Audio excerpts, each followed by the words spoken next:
ಹೌದು, ಚಿಂತಾಮಣಿ ತಾಲೂಕಿನ ಮಿಟ್ಟಹಳ್ಳಿ ಗ್ರಾಮ ಪಂಚಾಯಿತಿ ವ್ಯಾಪ್ತಿಯ ಅಗ್ರಹಾರಹಳ್ಳಿ ಗ್ರಾಮದಲ್ಲಿ ಮನಕಲಕುವ ಘಟನೆ ಸಂಭವಿಸಿದೆ.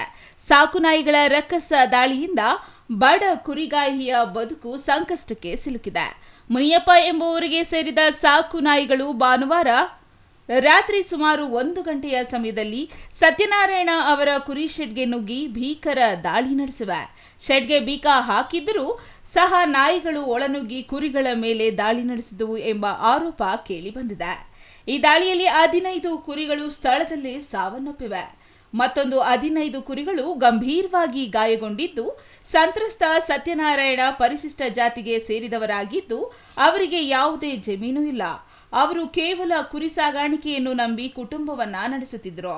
ಈ ಘಟನೆಯಿಂದ ಸುಮಾರು 2 ಲಕ್ಷ ರೂಪಾಯಿಗೂ ಅಧಿಕ ನಷ್ಟ ಸಂಭವಿಸಿದೆ ಎಂದು ಅಂದಾಜಿಸಲಾಗಿದೆ.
ಈಗಾಗಲೇ ಅದೇ ದಿನ ಬೆಳಗ್ಗೆ ಇದೇ ನಾಯಿಗಳು ಕುರಿ ಮರಿಗಳನ್ನ ಕಚ್ಚಿದ್ದವು ಎಂದು ಸತ್ಯನಾರಾಯಣ ಆರೋಪಿಸಿದ್ದಾರೆ.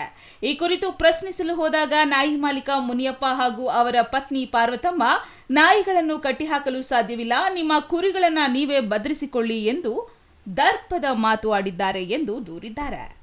ಸದ್ಯ ಸತ್ಯನಾರಾಯಣ ಸಂಬಂಧಪಟ್ಟ ಅಧಿಕಾರಿಗಳಿಗೆ ದೂರು ನೀಡಿದ್ದು, ತಮಗೆ ನ್ಯಾಯ ಒದಗಿಸಿ ನಷ್ಟ ಪರಿಹಾರ ನೀಡಬೇಕೆಂದು ಸರ್ಕಾರಕ್ಕೆ ಮನವಿ ಮಾಡಿದ್ದಾರೆ. ಇನ್ನು ಅಧಿಕಾರಿಗಳು ಈ ಘಟನೆಗೆ ಯಾವ ಕ್ರಮ ಕೈಗೊಳ್ಳುತ್ತಾರೆ ಎಂಬುದು ಈಗ ಕಾದು ನೋಡಬೇಕಾಗಿದೆ. Naveen Kumar LM, CTV news, Chintamani.